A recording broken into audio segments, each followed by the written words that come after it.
आज हम रोम्बस पर बात करने वाले हैं। इसको हमने यहाँ पे ड्रा किया है। रोम्बस जो है ये स्क्वायर की तरह इसकी चारों साइड्स इक्वल होती हैं, ठीक है। हर साइड एक दूसरे के इक्वल होती है, लेकिन स्क्वायर के अंदर इस तरह होता है सीधी, लेकिन यहाँ पे ये थोड़ी सी टेढ़ी होती हैं, यानी ये बिल्कुल बॉक्स की तरह, लेकिन ये थोड़ा सा इसको ये टेढ़ा होता है। तो ये रोम्बस है और ये स्क्वायर, चारों साइड्स बराबर 4 सेंटीमीटर 4 सेंटीमीटर 4 सेंटीमीटर 4 सेंटीमीटर। इसी तरह अगर हम पेरीमीटर की बात करें तो वो होता है हर एंगल।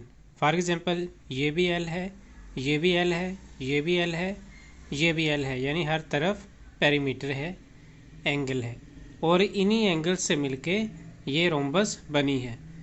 इसमें जो दरमियान में एक दूसरे के अपोजिट या क्रॉसिंग हो रही है, इस क्रॉसिंग को बोलते हैं डायगोनल्स। इसमें ये D1 है और ये D2 है। एंगल बन रहे हैं बीटा और अल्फा, और यहाँ दरमियान में ये देखें नीचे ये जो R है, इसको अगर आप यहाँ पे देखें ये होता है एल्टीट्यूड, सॉरी ये होता है radius of inscribe circle R। ये H है जिसको एल्टीट्यूड बोलते हैं, और R जो है यहाँ पे इनस्क्राइब्ड सर्कल। इसका मतलब इनस्क्राइब्ड सर्कल होता है जो हर एंगल को अंदर से टच करे, यानी अगर आप यहाँ सर्कल बना दें अंदर तो इसको बोलेंगे इनस्क्राइब्ड सर्कल, और अगर आप बाहर की तरफ इस तरह सर्कल बना दें तो उसको बोलेंगे सबस्क्राइब्ड सर्कल। सबस्क्राइब जो है वो बाहर की तरफ सर्कल होता है जो कि चारों एंगल्स को टच करता है, और इनस्क्राइब सर्कल अंदर की तरफ सर्कल होता है जिसको हमने आर का नाम दिया है, और ओरिजिन ये है। एरिया की बात करें एस, तो उसमें हम इस वाली साइड को और इस वाली साइड को जब हम ज़रब करते हैं तो हमारे पास एरिया आ जाएगा, वो हम नेक्स्ट फार्मूला भी देखेंगे। इसी तरह डायगोनल ये 7 सेंटीमीटर है फॉर एग्जांपल, और डायगोनल 2 जो है ये 8 सेंटीमीटर, यानी ये वाली लाइन जो है ये 7 सेंटीमीटर और ये वाली फॉर एग्जांपल 8 सेंटीमीटर। एग्जांपल दे रहे हैं हम, ठीक है। अगर इसको भी साथ करें तब भी कोई मसला नहीं। साइड ऑफ ए रोम्बस की जो साइड है उसको ए का नाम दिया है, ये भी ए, ये भी ए, ये भी ए, यानी जो एंगल है उसको हमने ए का नाम दिया है। डायगोनल्स D1 और D2, D1 और D2। इसी तरह कंसेक्यूटिव एंगल्स अल्फा और बीटा है। एल्टीट्यूड H है।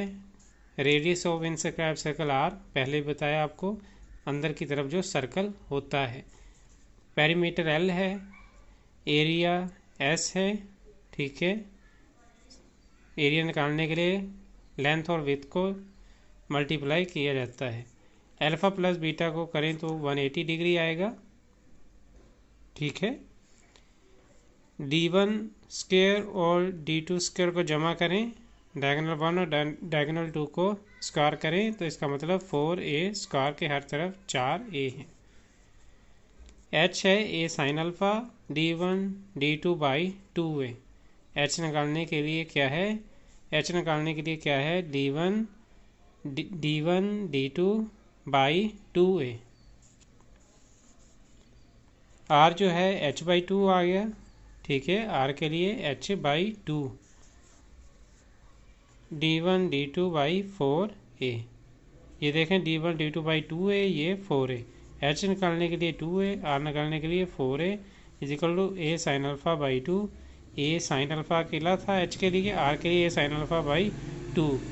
L निकालने के लिए 4A, पेरीमीटर हर तरफ है L, तो हर तरफ L है, एंगल है, तो इसके यानी कि हर तरफ A है 4A, ठीक है। S जो है ये मेन है। अक्सर एरिया निकालने का फार्मूला देखें 1/2 D1 D2, 1/2 हाफ करेंगे, और D1 फॉर एग्जांपल 7 है और डायगोनल 2 8 है, तो इसको मल्टीप्लाई करेंगे तो आपके पास आंसर आ जाता है। और अगर आप इसको मज़ीद समझेंगे H is equal to a square sine alpha, तो जैसा कि आप पढ़ेंगे आपकी बुक के अंदर भी होगा एग्जाम्पल के साथ, वो आप समझ सकते हैं। यहाँ जैसा कि पहले भी मैं आपको कई बार बता चुका हूँ, इस फार्मूला सीरीज़ के अंदर आपको मैथ का ऑलमोस्ट हर फार्मूला मिल जाएगा।